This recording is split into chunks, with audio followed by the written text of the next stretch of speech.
दूसरे भी एमएलए जीत कर गए होंगे और जाएंगे, मगर इनकी जबानों पर उनकी पार्टी का ताला लगा हुआ है। हमारी जबानों पर ताला नहीं है। हम अपनी जबान को नकारा खल्क बनाकर जालिमों के सामने इनकलाब जिंदाबाद के नारे लगाते हैं। फैसला आपको करना है 20 तारीख के दिन।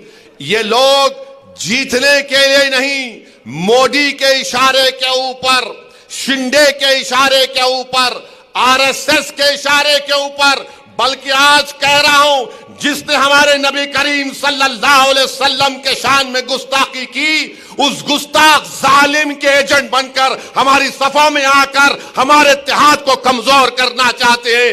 ये नरेंद्र मोदी आरएसएस ने पूरे महाराष्ट्र के इलेक्शन में 90 ऐसे लोगों को इलेक्शन लड़ा रही है। इंडिपेंडेंट, नाम के आजाद हैं मगर गुलाम है आरएसएस के और मोदी के। इनके नाम उर्दू से शुरू होते हैं। नाम तो उर्दू का है मगर काम तो अबू जहल का करने वाले हैं। ये लोग मीर जाफर और मीर सादिक के एजेंट है, याद रखिए। ये जीतने के लिए इलेक्शन नहीं लड़ रहे, ये हराने के लिए इलेक्शन लड़ रहे हैं। ए देवेंद्र फडणवीस, याद रखो, तुम मेरी जबान का मुकाबला नहीं कर सकते ना। अगर तुम, मोदी, अमित शाह भी बैठ गए तो मेरी जबान का मुकाबला नहीं कर सकते। इन्हों क्या बोले, इन्हों क्या बोले, ए ओवैसी, वो क्या बोले, ये वोट जिहाद, धर्म युद्ध।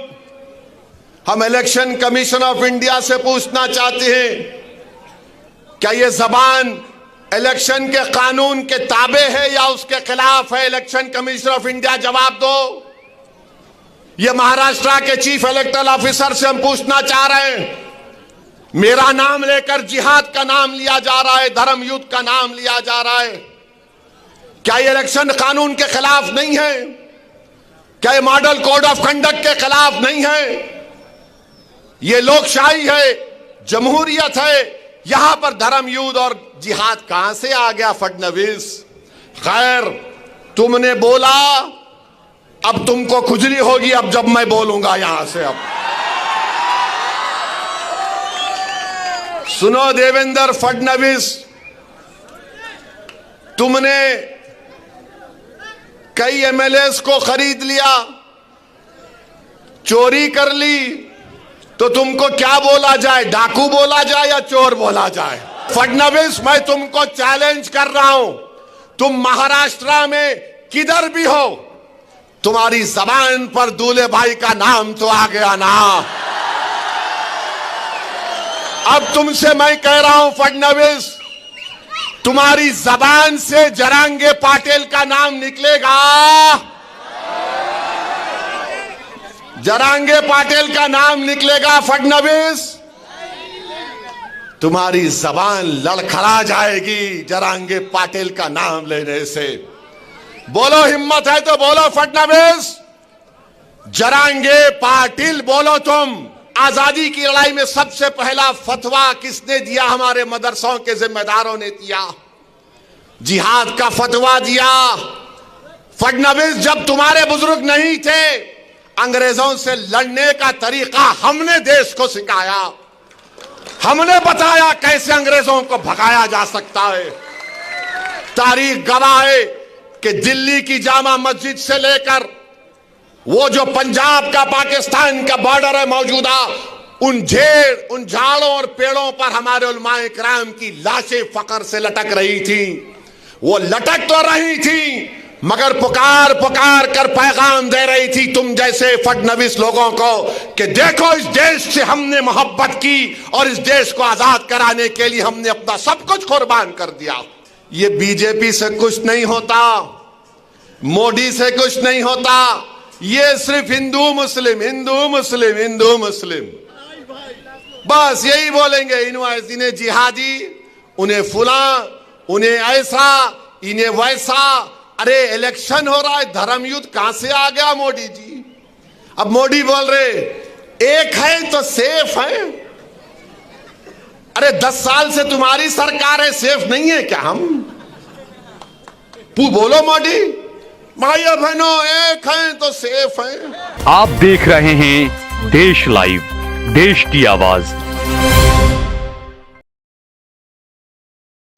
अजीज दोस्तों और बुजुर्गों, 20 नवंबर के दिन हम तमाम के लिए एक बहुत ही तारीखी और इम्तिहान का दिन बनेगा। और तारीखी दिन इसलिए है और इम्तिहान का दिन भी इसलिए है कि इस दिन आपको, नौजवानों को,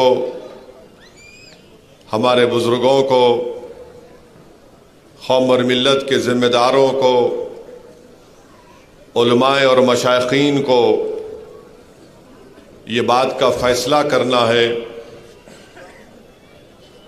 कि जिस चीज़ का आगाज़ हमने इस तारीख़ी शहर औरंगाबाद में शुरू किया, जिस चिराग को हमने रोशन किया, और वो चिराग का नाम मजलिस इत्तेहादुल मुस्लिमीन है, जिस चिराग की रोशनी से हम नाइंसाफ़ी के अंधेरे का खात्मा करना चाहते हैं, जिस चिराग को हमने बातिल ताकतों के तूफानों में जलाया, जिस चिराग की रोशनी से हमने एक सियासी बेदारी को पैदा किया, जो चिराग आपने जलाया, उस चिराग ने हजारों नौजवानों को मुस्तकबिल का कायद बनाने का ख्वाब हमने दिखाया। जिस चिराग को आपने जलाया, आपने इम्तियाज जलील को एक सहाफ़ी से MLA बना दिया।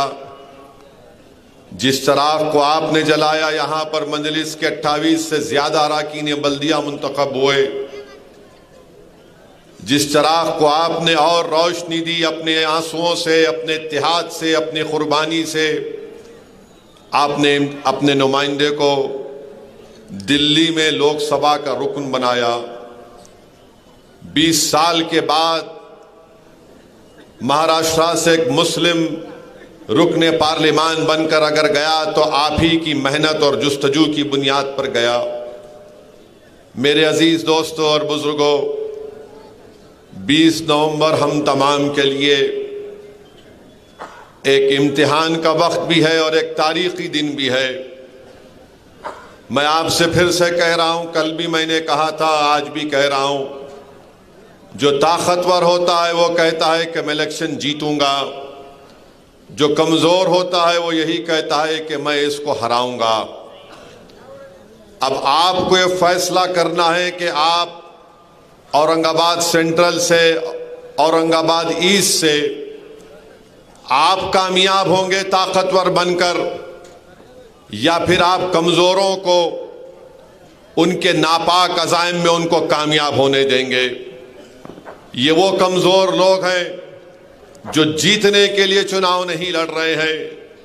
इनका मकसद एक ही है कि जिस चिराग को आपने और हमने मिलकर जलाया, अपने आंसुओं से, अपनी कुर्बानियों से, अपनी जुस्तजू से, वो ये चाहते हैं कि इस चिराग को ख़त्म करके रख दिया जाए। वो इतने परेशान हैं इस चिराग से कि ये देख रहे हैं कि सरजमीन महाराष्ट्र पर एक सियासी शऊर बेदार हो रहा है।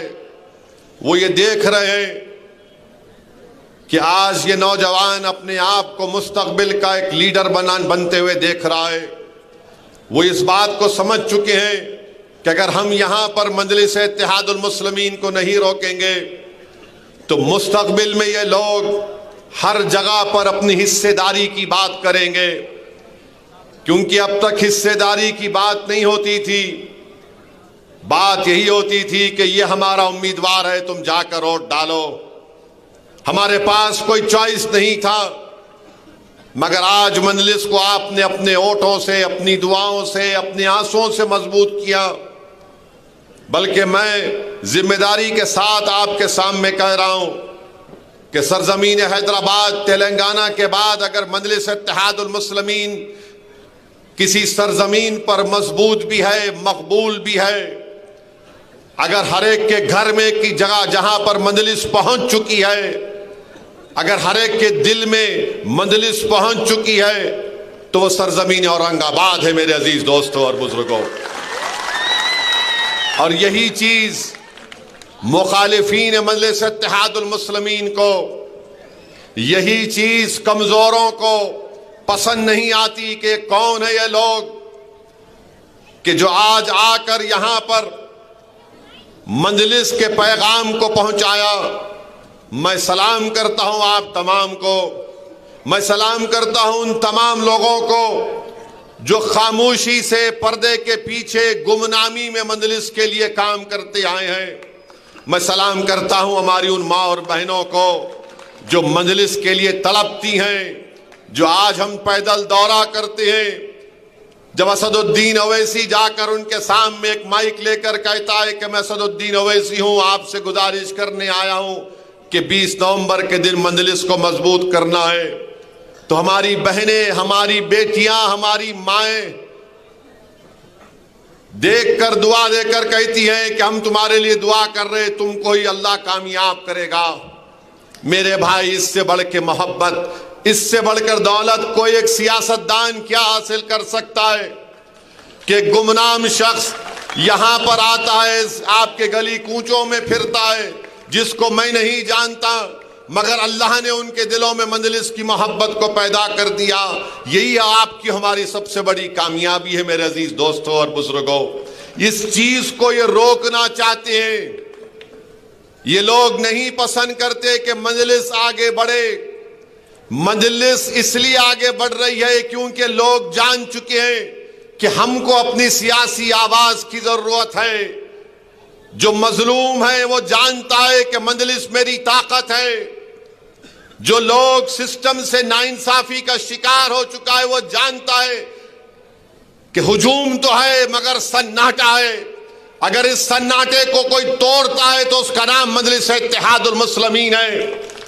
ऐवान असम्बली है, 288 रुकने असम्बली है, मगर अगर कोई खड़े होकर जालिम की आंखों में आंखें डाल कर कहता है कि तू जुल्म कर रहा है, संविधान के दायरे में हमको अपना हक मिलना चाहिए, तो मजलिस करती है।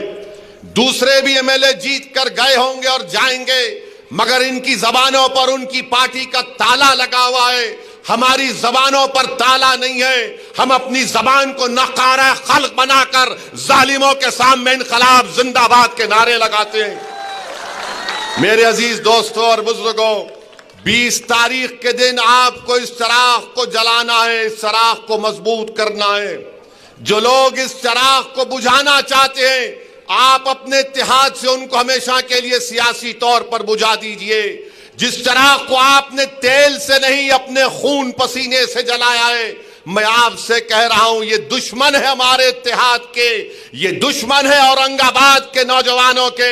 ये चुकनाचूर करना चाहते हमारे बुजुर्गों के ख्वाबों को, ये हमारे माओं की उम्मीदों को खत्म करना चाहते हैं। फैसला आपको करना है 20 तारीख के दिन।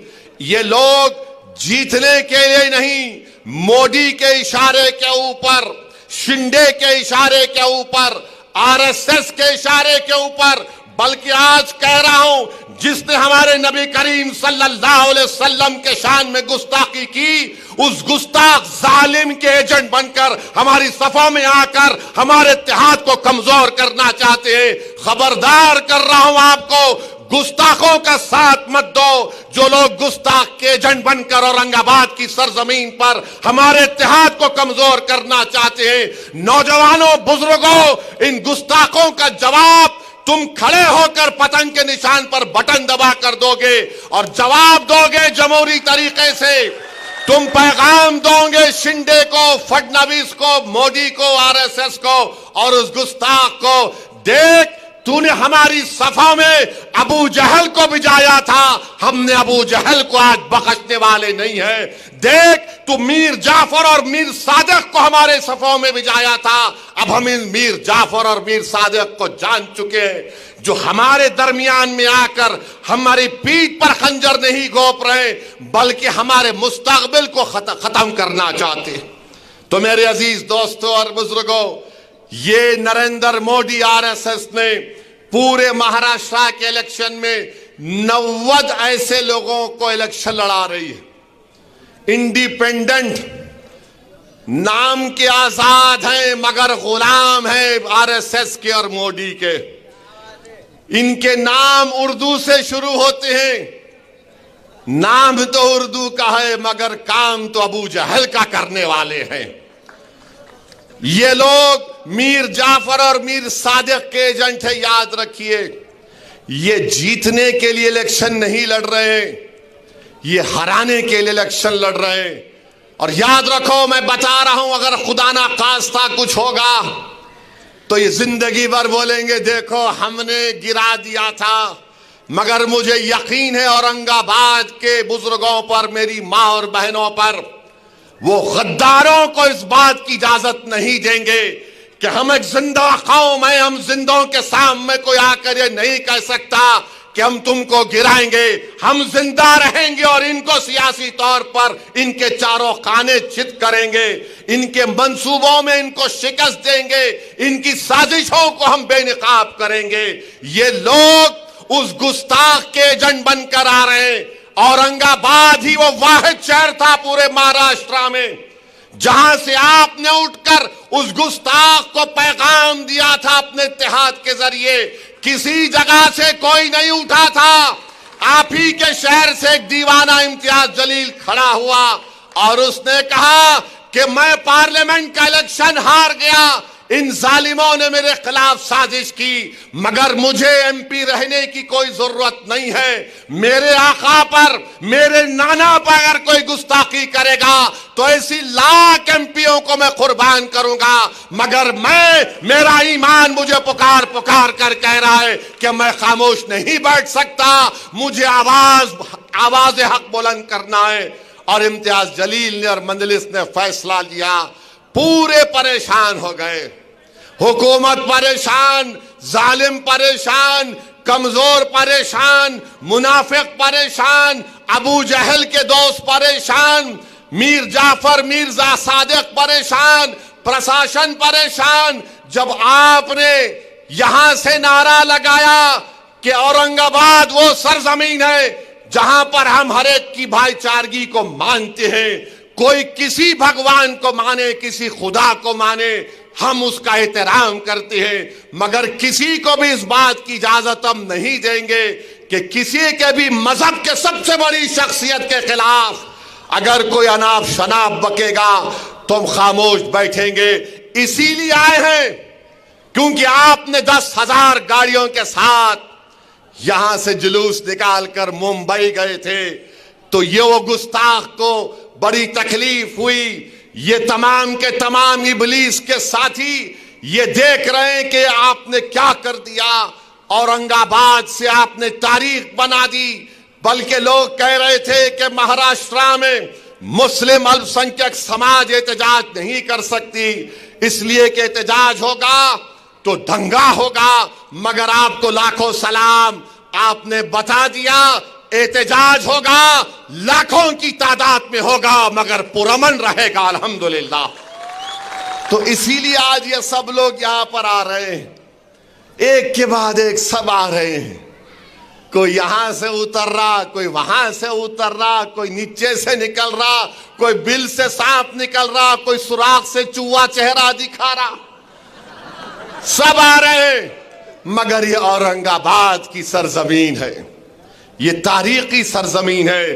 तो इसीलिए कह रहा हूं 20 तारीख के दिन आपको अपने इत्तेहाद को मजबूत करना पड़ेगा, अपने इत्तेफाक को मजबूत करना पड़ेगा। याद रखो नौजवानों, ये लड़ाई तुम्हारे मुस्तकबिल के लिए हम लड़ रहे हैं। याद रखो मेरी इज्जतदार मां और बहनों, ये लड़ाई आपके ख्वाबों को पूरा करने के लिए किया जा रहा है। याद रखो मेरे बुजुर्गों, जो तुमने ख्वाब अपने जवानी में देखे थे, उन ख्वाबों को पूरा करने की लड़ाई हम लड़ रहे हैं। ये लड़ाई हम औरंगाबाद को ताकतवर बनाने के लिए लड़ रहे हैं। ये जो 90 उम्मीदवार, ये जो उम्मीदवार इम्तियाज के खिलाफ खड़े हैं, इम्तियाज जलील के खिलाफ, मैं उनसे कहना चाह रहा हूं, तुम औरंगाबाद को हराकर रात में चैन की नींद नहीं सो पाओगे। याद रखो, तुम जो काम करने जा रहे हो, तुम औरंगाबाद को हराने की कोशिश कर रहे हो। तुम्हारा जमीर तुमको इस बात की इजाजत नहीं देगा कि तुम आराम से नींद सो सकोगे। ये औरंगाबाद की जनता जान चुकी है कि तुम किसके कठपुतली हो, तुम किसके इशारे पर आकर हमारे इत्तेहाद को कमजोर करना चाहते हो। तो मैं आपसे कह रहा हूं, जो गलती हमसे थोड़ी बहुत हो गई पार्लियामेंट के इलेक्शन में, अब दोबारा हमको गलती नहीं करना है, बल्कि हमको पहले से ज्यादा हमारा पोलिंग परसेंटेज होना चाहिए। जिसका नाम वोटर लिस्ट में है, सुबह 7 बजे पोलिंग बूथ को चले जाना और शाम में 5 बजे तक अपने के कोड को इस्तेमाल करिए। अपने घर में जितने वोट है उनको इस्तेमाल करिए। नौजवानों, एक दिन के लिए सब चीज छोड़ दो, अपनी मोटरसाइकिल पर लेकर जाओ अपने माँ बाप को, अपने बुजुर्गों को, अपने दोस्तों को तरगीब दो कि चलो भाई, आज इम्तिहान और तारीख का दिन है। तुम अगर तारीख रकम कर दोगे तो याद रखो, मेरी इस बात को मैं जिंदा नहीं रहूंगा, मगर 50 साल के बाद एक बच्चा उठकर तारीख लिखेगा और कहेगा कि गंजे शहीदा में एक दीवाना खड़े होकर हमसे मुखातिब होकर कहा था कि अगर तुम 20 नवंबर के दिन इत्तेहाद और इत्तेफाक के जरिए इम्तियाज और नासिर सिद्दीकी को कामयाब करोगे तो 50 साल के बाद लोग याद रखेंगे तुम्हारी इत्तेहाद को। यहां से तुम कामयाब हो गए तो याद रखो, हिंदुस्तान के कोने कोने में तुम अपने कामयाबी के परचम को लहराओगे। महाराष्ट्र तो छोड़ो, हिंदुस्तान का कोना कोना, हिंदुस्तान का शहर शहर, हिंदुस्तान का गांव गांव पुकार कर कहेगा औरंगाबाद की जनता को सलाम, औरंगाबाद के बुजुर्गों को सलाम, औरंगाबाद के नौजवानों को सलाम। तो मेरे अजीज दोस्तों और बुजुर्गों, एक एक वर्ड को इस्तेमाल करिए। ये कमजोर लोग हैं, इनको अगर कुछ नहीं मिला तो किधर भी कूद जाते ये लोग, किधर भी कूद जाते हैं। मैं इनके बारे में बहुत कुछ बोल सकता हूं, मगर सिर्फ इतना कह रहा हूं कि याद रखो, तारीख हमको पुकार पुकार कर कह रही है। करबला के मैदान में अल्लाह के रसूल सल्लल्लाहु अलैहि वसल्लम के नवासे के साथ नमाज भी पढ़ते थे और पानी भी बंद कर देते थे। अल्लाह के रसूल सल्लल्लाहु अलैहि वसल्लम के नवासे की गर्दन काटी गई, सजदे में थे इमाम हुसैन, आले रसूल को कुर्बान कर दिया। मगर जालिमों, जो तुम आज यजीद के एजेंट बनकर यहां पर आए हो, जिन्होंने पानी बंद किया और खुद पानी पिए, तारीख ने जिसने पानी बंद किया उनको मिटा दिया।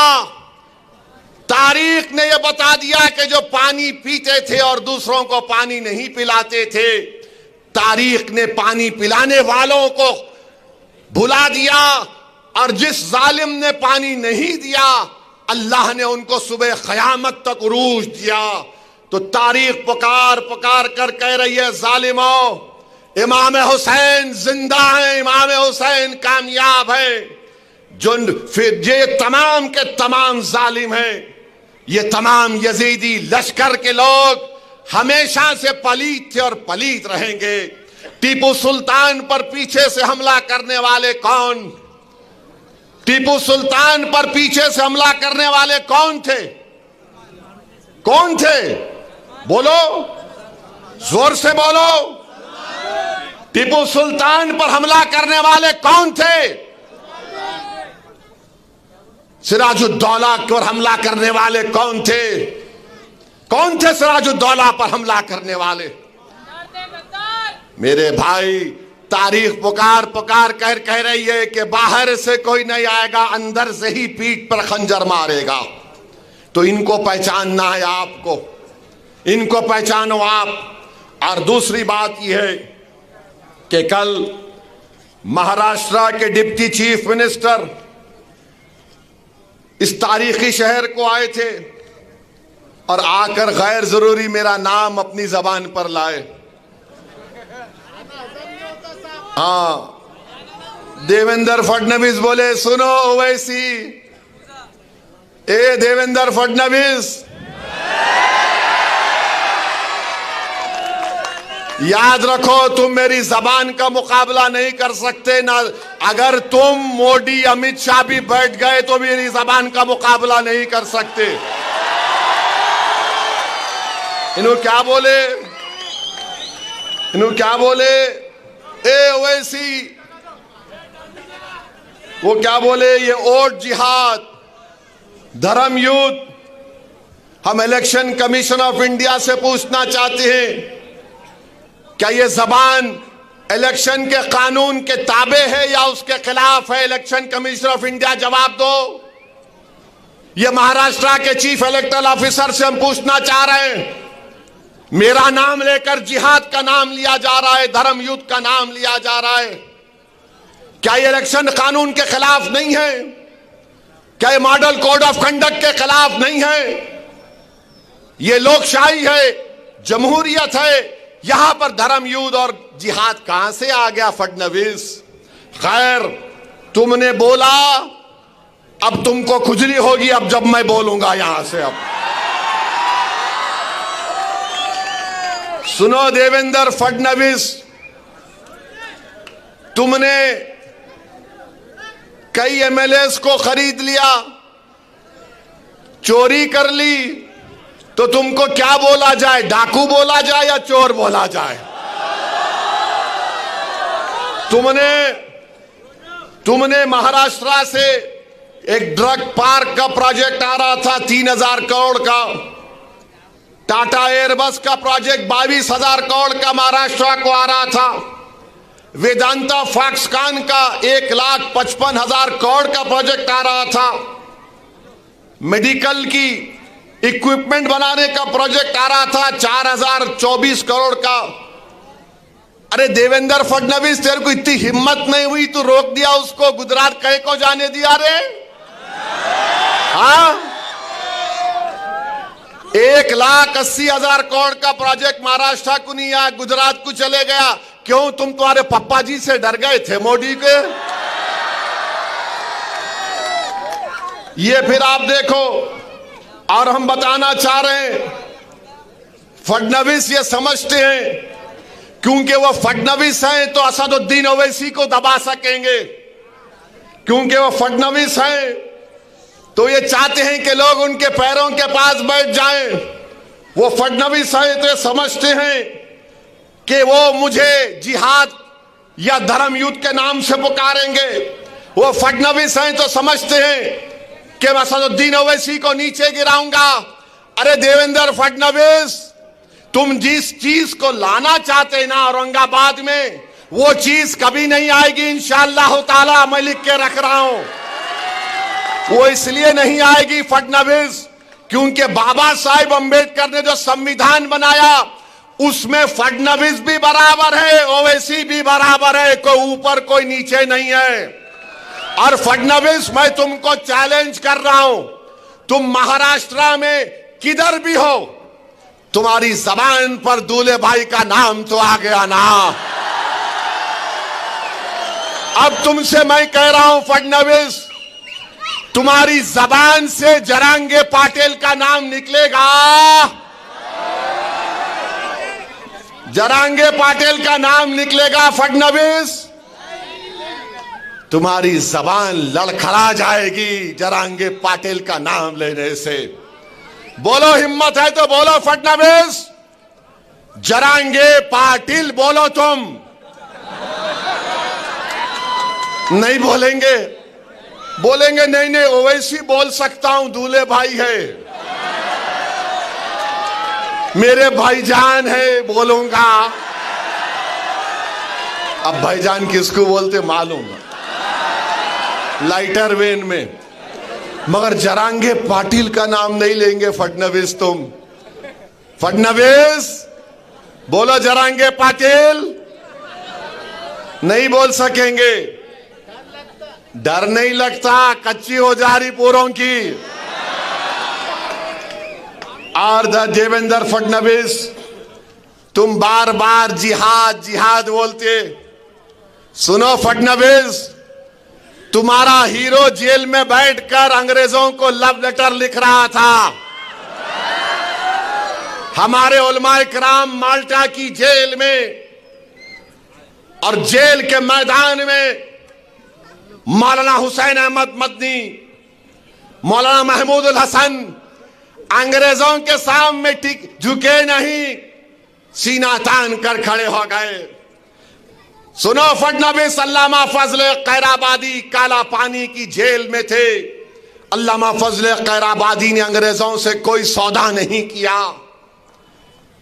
सुनो फडणवीस, 1820 के बाद इस मुल्क की आजादी की लड़ाई में सबसे पहला फतवा किसने दिया? हमारे मदरसों के जिम्मेदारों ने दिया, जिहाद का फतवा दिया। फडणवीस, जब तुम्हारे बुजुर्ग नहीं थे, अंग्रेजों से लड़ने का तरीका हमने देश को सिखाया। हमने बताया कैसे अंग्रेजों को भगाया जा सकता है। तारीख गवाह है कि दिल्ली की जामा मस्जिद से लेकर वो जो पंजाब का पाकिस्तान का बॉर्डर है मौजूदा, उन झाड़ों और पेड़ों पर हमारे उलमाए किराम की लाशें फकर से लटक रही थी। वो लटक तो रही थी मगर पुकार पुकार कर पैगाम दे रही थी तुम जैसे फडणवीस लोगों को कि देखो, इस देश से हमने मोहब्बत की और इस देश को आजाद कराने के लिए हमने अपना सब कुछ कुर्बान कर दिया। आज फडणवीस बोलते जिहाद। फडणवीस, तुमको जिहाद, फडणवीस क्या बोले? ओट जिहाद। अभी लैंड जिहाद हो गया, लव जिहाद हो गया, एग्जाम जिहाद हो गया। अब फडणवीस, आरएसएस, बीजेपी बोल रही ओट जिहाद। यानी धूलिया में मालेगांव सेंट्रल की सीट से बीजेपी के उम्मीदवार को वोट नहीं मिला तो फडणवीस बोल रहे ओट जिहाद। हमको सेंट्रल मालेगांव से वोट नहीं मिले, जहां तुम्हारे को वोट नहीं मिला वहां जिहाद हो गया। जहां तुम्हारे को हार गए वहां जिहाद हो गया। तुम गुजरात में भी एक सीट हार गए, कैसा हारे बोलो? तुम हैदराबाद में मेरे खिलाफ हार गए, कैसा हारे बोलो?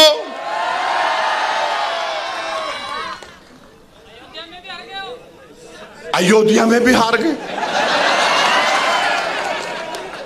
अम्मा, अब नहीं बोलता, इससे आगे मैं। बोलो फडणवीस, कैसा हारे? मोदी की मेजॉरिटी कितनी कम हो गई? बहुत कम हो गई मोदी की। कुछ भी अच्छा नहीं बना रहे उन्होंने। अब बोलो, मगर मेरे भाई मालेगांव सेंट्रल की बात फडणवीस ने की। 1818 में अंग्रेजों और मराठाओं की जंग हुई थी, तीसरी जंग। मराठाओं की फौज में मुसलमान थे। कौन सी तारीख को? 1818। फडणवीस, तुम तारीख में वीक हो, तुम्हारे को नहीं मालूम, तुम हिस्ट्री नहीं जानते। कुछ भी नहीं जानता, छोड़ो उन्हें। तो 1818 में अंग्रेजों के खिलाफ मराठाओं ने जंग की थी और उस जंग में मुसलमान थे। मुसलमान मालेगांव के किले पे खड़े हो गए और अंग्रेजों को से मुकाबला किया। उसमें 30 से ज्यादा सिपाही शहीद हो गए और अंग्रेजों को, उन मुसलमानों को जो मराठाओं की फौज में थे, 36 तोपों को इस्तेमाल करना पड़ा। 8000 गोले गिराए, 35,500 गन पाउडर इस्तेमाल करना पड़ा। फडणवीस, ये वो मुसलमान जो मराठाओं की फौज में मालेगांव के किले में खड़े हो गए थे और अंग्रेजों को मुकाबला किया, फडणवीस तुम्हारे पूर्वज नहीं थे, ओवैसी के पूर्वज थे जो अंग्रेजों से जिहाद कर रहे थे। और फिर 1921 में मालेगांव में इनकलाबियों ने खिलाफत नॉन कॉपरेशन मूवमेंट के बाद मालेगांव के किले पे चढ़ गए, अंग्रेजों का झंडा हमने निकाला, फडणवीस तुम्हारा हीरो नहीं निकाला। हमारे बुजुर्गों ने झंडा निकाला, मालेगांव शहर को कब्जा कर लिया। और उसके बाद अंग्रेजों ने क्या किया? बोलो फडणवीस, मरने वालों में, शहीदों में तुम्हारा नाम था या ओवैसी के बाप दादा का नाम था? बोलो नाम क्या था? सुनो फडणवीस, शहीदों का नाम जिन्होंने 1921 में अंग्रेजों का झंडा निकालकर हिंदुस्तान के झंडे को लहराया, शहीदों में नाम सुलेमान शाह, इस्माइल अल्लाह रखा, शाहीन बिखारी, शाबान बिकारी, बुद्धू फरीदास, अब्दुल गफ्फार, ये तमाम को फांसी पे लटका दिए। फडणवीस तुम्हारा हीरो अंग्रेजों को लव लेटर लिख रहा था, I love you, I love you. हम आई लव यू नहीं बोले अंग्रेजों को, हम बोले वी हेट यू, तुमको निकलना पड़ेगा भारत से। तुम आकर हमको जिहाद सिखाओगे फडणवीस? अरे तुम जिहाद का जे नहीं जानते, तुम हमको क्या पूछ रहे हो?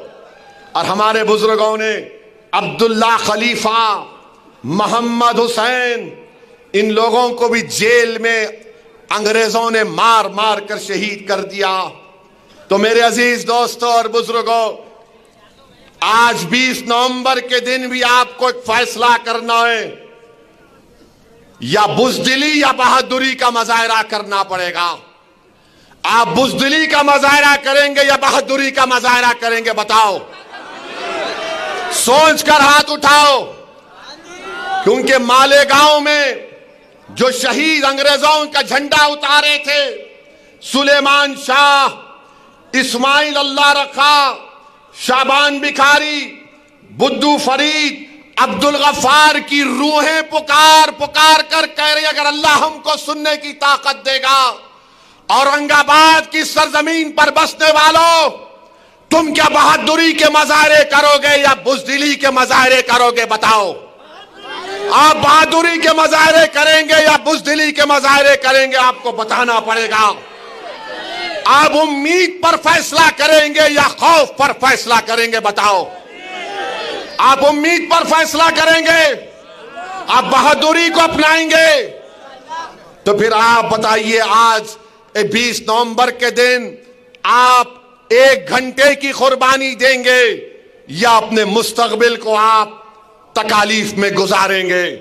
20 नवंबर के दिन आपको इंशाअल्लाह, मुझे यकीन है कि आप बहादुरी के मुजाहरे करेंगे, आप खौफ को करीब आने नहीं देंगे, आप उम्मीद के ऊपर मंजलिस को वोट देंगे, आप 1 घंटे की कुर्बानी देंगे, अपने वोट को इस्तेमाल करने जाएंगे। मेरे अजीज दोस्तों और बुजुर्गों, बहुत से लोग असदुद्दीन ओवैसी के बारे में बातें करते हैं, तुम उनका हिस्सा नहीं बने, तुम इनका हिस्सा नहीं बने।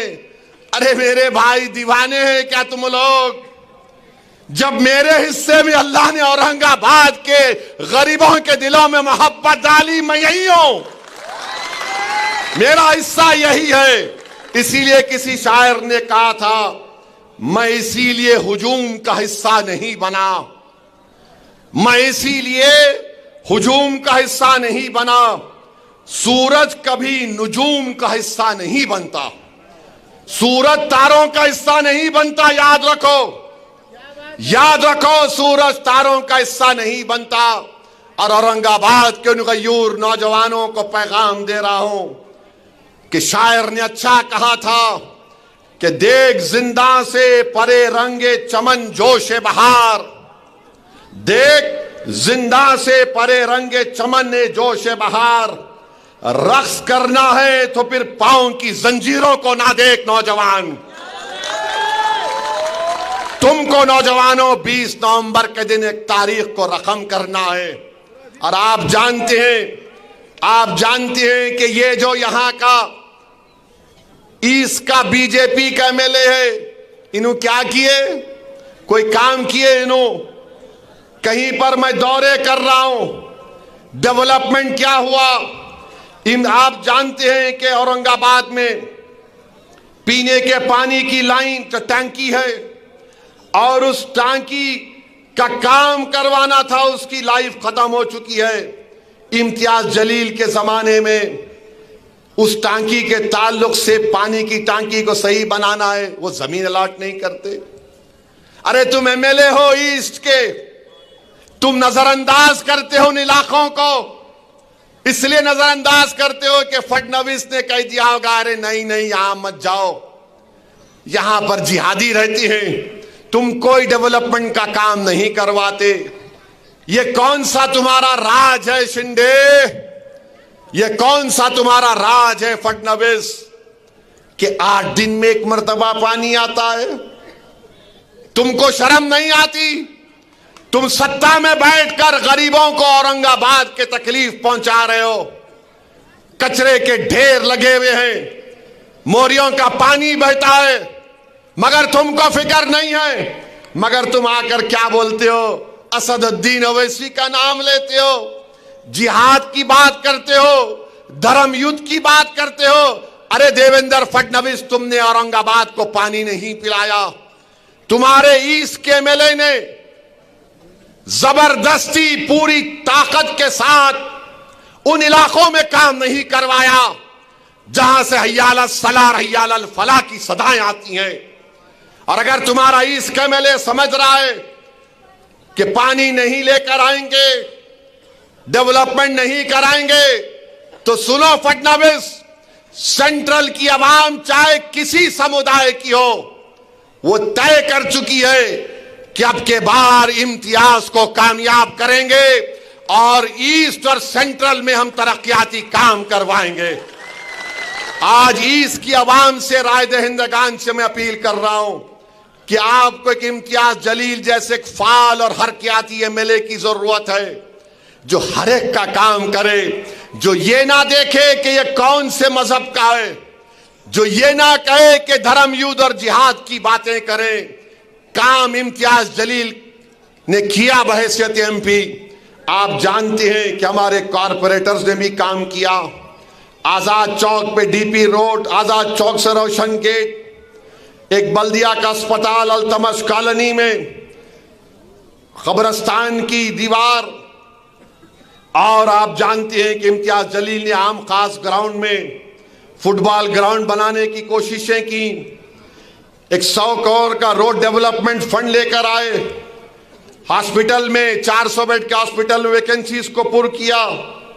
और फिर इम्तियाज जलील ने एमपी के तौर पर औरंगाबाद के एयरपोर्ट को डेवलप किया, जहां पर 2 फ्लाइट आती थी, अब हैदराबाद, अहमदाबाद, दिल्ली, मुंबई से फ्लाइटें आ रही हैं। औरंगाबाद से शिरडी की 4 लेन की लाइन इम्तियाज जलील ने मंजूर करवाई थी। और फिर एक under bridge Shivaji Nagar railway gate के पास, उसको पब्लिक की नुमाइंदगी पर इम्तियाज जलील ने मंजूर करवाया। ये बीजेपी से कुछ नहीं होता, मोदी से कुछ नहीं होता, ये सिर्फ हिंदू मुस्लिम, हिंदू मुस्लिम, हिंदू मुस्लिम, बस यही बोलेंगे। इन्हें जिहादी, उन्हें फुला, उन्हें ऐसा, इन्हें वैसा। अरे इलेक्शन हो रहा है, धर्म युद्ध कहां से आ गया मोदी जी? अब मोदी बोल रहे एक है तो सेफ है। अरे 10 साल से तुम्हारी सरकार है, सेफ नहीं है क्या हम? बोलो मोदी, भाइयों बहनों, एक है तो सेफ है। अब आप मेरे को बताइए, ये एक का मतलब क्या है? हम अनेक हैं भारत में। मराठा समाज का कल्चर अलग, दलित समाज का कल्चर अलग, हमारे बैकवर्ड क्लास के भाई बहनों का कल्चर अलग, मुसलमानों में कई ऐसे कबीले हैं उनका कल्चर अलग, ईसाई हैं, सिख हैं, क्या क्या इस देश में नहीं है। मगर मोदी बोले नहीं, एक ही होना, one size fits all. Modi ji, आपका जो शर्ट का साइज है औरंगाबाद के बच्चे के लिए बहुत बड़ा हो जाता हो। ये नहीं होता ना। मगर मेरे भाई, ये लोग इस मुल्क की डाइवर्सिटी को खत्म करना चाहते हैं, ये महाराष्ट्र की खूबसूरती को खत्म करना चाहती हैं। मेरी आपसे अदबन गुजारिश है, औरंगाबाद सेंट्रल के अवाम से मेरी हाथ जोड़कर अपील है कि जिसने आपके लिए कोई काम नहीं किया, आप उसका साथ मत दीजिए। मराठाओं को धोखा दिया गया, रिजर्वेशन के नाम पर रिजर्वेशन नहीं दिया गया। हमारे करबला में मजलूमों को, जालिमों ने मजलूमों को दबाया था।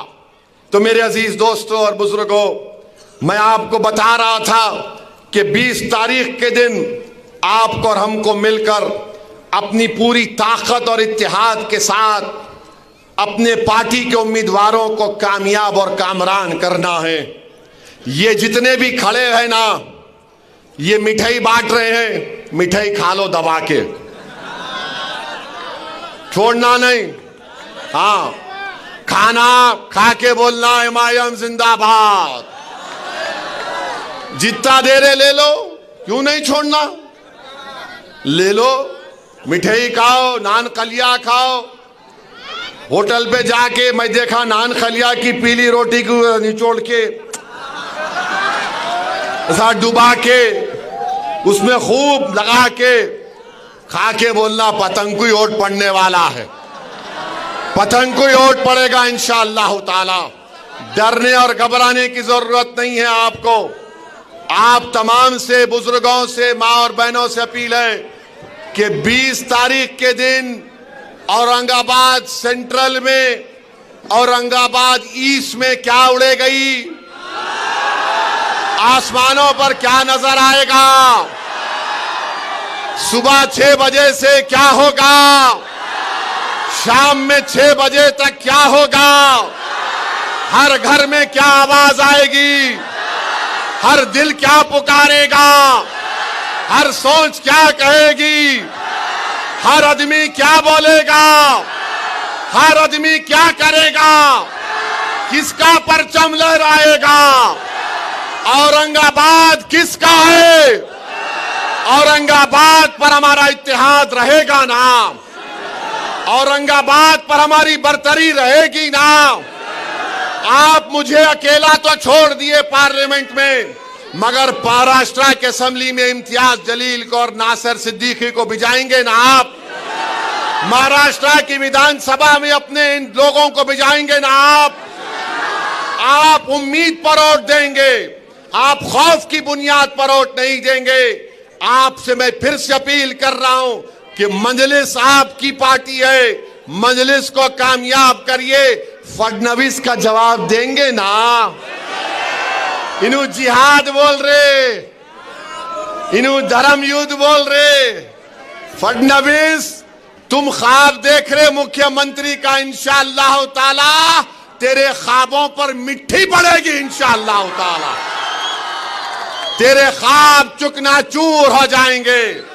अच्छा, मेरे को लोग बोल रहे वो लाडली में भी कुछ पैसे आए, अरे लो ना, मैं तुम्हारा लाडला हूं। I love you, you love me. अब दोनों की मोहब्बत में कुछ नहीं आ रहा।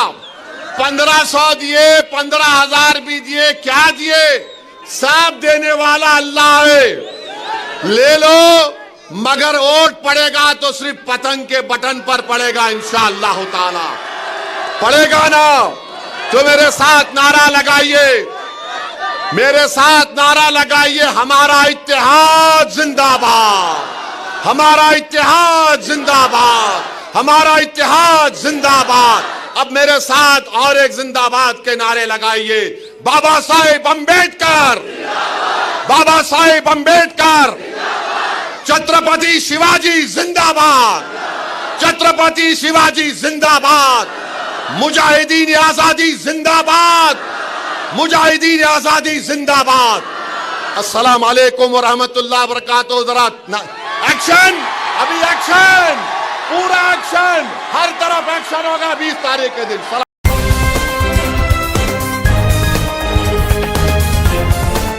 देश और दुनिया की तमाम छोटी और बड़ी खबरों के लिए हमारे चैनल को सब्सक्राइब करना न भूलें और बेल का बटन जरूर दबाएं।